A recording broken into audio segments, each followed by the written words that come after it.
ஆடிப்பெருக்கு ஆடி 18 2026 2026ஆம் ஆண்டு ஆடிப்பெருக்கு பண்டிகை ஆகஸ்ட் 3 திங்கட்கிழமை அன்று வருகிறது. அன்றைய தின நல்ல நேரம் காலை 6 மணி முதல் 7 மணி வரை, காலை 9 மணி முதல் 10:30 மணி வரை. குறிப்பு: அன்று காலை 7 மணி முதல் 9 மணி வரை ராகு காலமும், 10:30 மணி முதல் 12 மணி வரை யமகண்டமும் வருவதால் அந்த நேரங்களை தவிர்ப்பது நல்லது. ஆடிப்பெருக்கு அன்று என்ன செய்ய வேண்டும்? ஆடிப்பெருக்கு என்பது நீர்நிலைகளுக்கும் இயற்கைக்கும் நன்றி செலுத்தும் மற்றும் வளங்களை பெருக்கும் அற்புதமான நாளாகும். அன்று செய்ய வேண்டிய முக்கிய வழிபாடுகள்: நீர்நிலை வழிபாடு, ஆற்றுப்படுக்கை அல்லது குளக்கரை, காவிரி போன்ற நதிக்கரைகளுக்கோ அல்லது அருகில் உள்ள நீர்நிலைகளுக்கோ சென்று வழிபடுவது முதன்மையானது. ஆற்று மணலில் சிறு பிள்ளையார் பிடித்து வைத்து அதற்கு மஞ்சள் குங்குமம் இட்டு பூக்களால் அலங்கரிக்க வேண்டும்.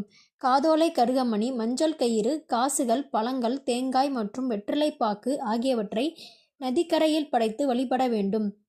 தீபாராதனை காட்டிய பின் சுமங்கலி பெண்கள் புதிய மஞ்சள் கயிறை கழுத்திலும், ஆண்கள் மற்றும் குழந்தைகளுக்கு மணிக்கட்டிலும் கட்டிக்கொள்ள வேண்டும். படைத்த காதோலை கருகமணி மற்றும் மஞ்சள் கயிற்றை ஆற்று நீரில் அர்ப்பணிக்க வேண்டும். வீடுகளில் வழிபடும் முறை: ஆற்றுக்கு செல்ல முடியாதவர்கள் வீட்டிலேயே எளிமையாக வழிபடலாம்.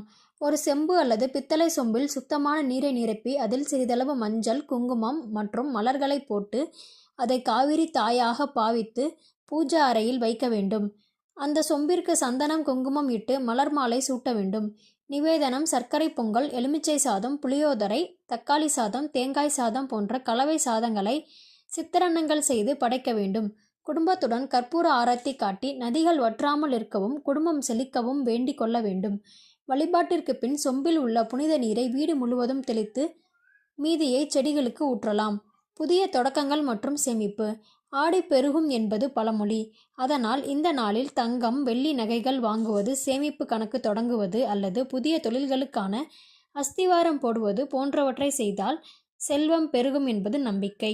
உழவர்கள் தங்களின் விவசாய பணிகளை அல்லது விதை நேர்த்தியை இந்த நாளில் தொடங்குவது வழக்கம்.